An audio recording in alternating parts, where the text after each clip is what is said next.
நீண்ட போராட்டத்திற்கு பிறகு காசாவுக்கு உதவிப் பொருட்கள் அடங்கிய 90 ட்ரக்குகளை ஐநா அனுப்பியுள்ளது. காசா மீது மீண்டும் தாக்குதலை தீவிரப்படுத்தியுள்ள இஸ்ரேல் உதவிப் பொருட்களையும் தடுத்து நிறுத்தியதாக குற்றம் சாட்டப்பட்டுள்ளது. ஒரு பக்கம் இஸ்ரேலின் வான்வழி தாக்குதல்களில் தொடரும் உயிரிழப்பு, மறுபக்கம் ஒருவேளை உணவு கூட கிடைக்காமல் திண்டாடும் குழந்தைகள் என காசா மக்களின் கையறு நிலை உலகை உலுக்கியுள்ளது.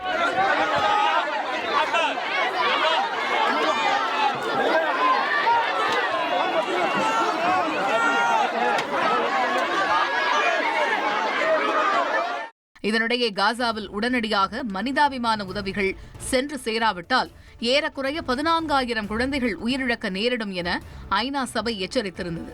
இதனையடுத்து சர்வதேச அழுத்தங்கள் அதிகரித்ததால் காசாவுக்குள் மனிதாபிமான உதவிகளை இஸ்ரேல் அனுமதித்துள்ளது.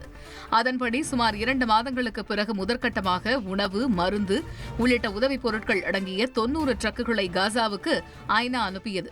இதில் 87 ட்ரக்குகள் காசா வந்தடைந்ததை ஹமாஸ் அரசாங்க ஊடக அலுவலகம் உறுதி செய்துள்ளது.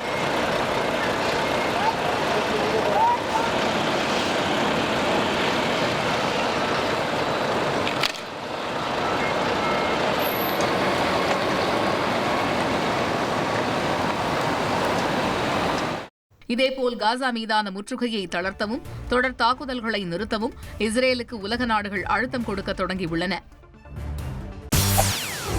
செய்திகளை உடனுக்குடன் தெரிந்து கொள்ள உடனே சப்ஸ்கிரைப் பண்ணுங்க.